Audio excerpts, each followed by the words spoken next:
एक गांव में मोहन नाम का एक किसान रहता था। वह बहुत गरीब था। उसके पास एक बहुत छोटा सा खेत था। उस छोटे से खेत में वह खेती करता था। वह जैसे तैसे अपने खेत में काम करता और मजदूरी करके अपने घर चला रहा था। एक दिन भयंकर गर्मी पड़ रही थी, फिर भी वह किसान रोजाना की तरह अपने खेतों में काम कर रहा था। उसे बहुत पसीना आ रहा था, फिर भी वह खेत में हल चला रहा था। उस दौरान खेत में जुताई करते वक्त हल के नीचे से एक लकड़ी का बक्सा निकला। उस किसान ने धीरे से बक्से को उठाकर निकाला। वह कुछ समझ नहीं पाया कि इस बक्से में क्या है। केवल उसने बक्से को उठाकर खेत की मेड़ पर रख दिया। उसने देखा कि यह बक्सा तो खाली है, तो उसने अपनी दोपहर की रोटियां उसमें रख दी और वापस अपने काम पर लग गया। थोड़ी देर बाद दोपहर में जब खाना खाने का समय हुआ तो उसने देखा कि बक्से में तो बहुत सारी रोटियां हैं। उस किसान को बहुत आश्चर्य हुआ। किसान ने सोचा कि ये तो जादुई बक्सा है, इसमें तो जो भी चीज डालो वह कई गुना हो जाती है। जो भी वस्तु इस बक्से में डाल रहे थे वह कई गुना हो रही थी। उसने दोपहर का भोजन किया और फिर अपने खेत में हल चलाने लगा। जब शाम को घर आया तो बक्से को अपने साथ ही लेकर आ गया। आज तो वह किसान बहुत खुश था। उसे लग रहा था कि शायद अब उसकी गरीबी दूर हो सकती है। वह किसान एक धैर्यवान व्यक्ति था। कभी भी उस बक्से से जरूरत से ज्यादा सामान वह किसान नहीं लेता था। कुछ दिनों बाद उस बक्से के बारे में गांव के जमींदार को पता चल गया। वह जमींदार एक लालची व्यक्ति था। उसने सोचा, मेरी जमींदारी में किसी भी जादुई वस्तु पर तो मेरा ही अधिकार होता है। जमींदार के कहने पर उसके आदमी किसान को पकड़कर ले आए। उस जमींदार ने किसान को धमकाया और कहा, तुम्हारा खेत मेरी जमींदारी का हिस्सा है, इसलिए उस बक्से पर मेरा अधिकार बनता है।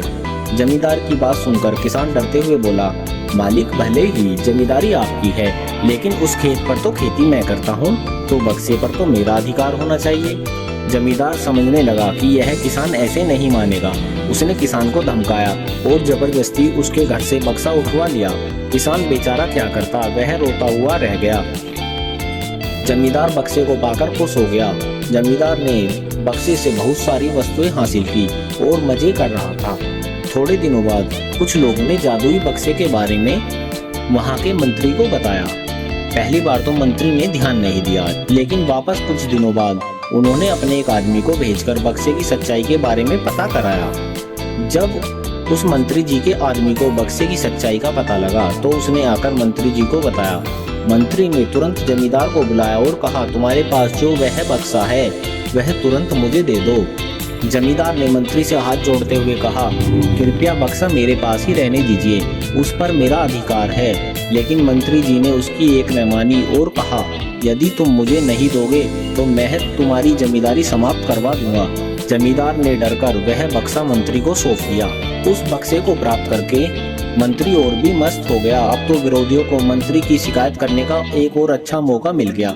विरोधियों ने मंत्री की शिकायत के साथ बक्से की बात भी राजा को बता दी। राजा को जब पता चला कि यह बक्सा किसी गरीब किसान के खेत में मिला था, तब राजा तुरंत अपने सेनापति के साथ मंत्री के घर गया और मंत्री से कहा, पूरे देश की जमीन पर राजा का अधिकार होता है, इसलिए उस बक्से पर मेरा अधिकार है। तुरंत बक्सा राजमहल भिजवा दो। मंत्री ने तुरंत राजा की बात को मान लिया और सेनापति को बक्सा दे दिया। उस राजा ने बक्से से सबसे पहले खजाने के धन को बढ़ाया और सुख सुविधाएं बढ़ाई। कुछ दिनों बाद राजा को बक्से की चिंता होने लगी कि कहीं कोई इसे चुरा न ले। राजा ने उस बक्से को हमेशा अपने पास ही रखा। एक दिन राजा ने सोचा, इस बक्से में ऐसा क्या है, आखिर इसका रहस्य पता किया जाए। उस बक्से का रहस्य जानने के लिए राजा उस बक्से में बैठ गया। बाहर निकला तो उसके जैसे अनेक राजा बाहर आ गए। लोग नहीं पहचान पा रहे थे कि आखिर असली राजा कौन है। सभी राजा राज्य के लिए आपस में लड़ने झगड़ने लगे।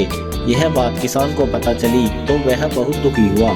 उसने स्वयं को कोसा और विचार करने लगा, अगर उस दिन मैं इस बक्से को जमीन में गाड़ देता तो शायद बहुत अच्छा होता। दोस्तों, वीडियो पसंद आए तो वीडियो को लाइक कीजिएगा, चैनल को सब्सक्राइब कीजिएगा और अपने दोस्तों में भी शेयर कीजिएगा।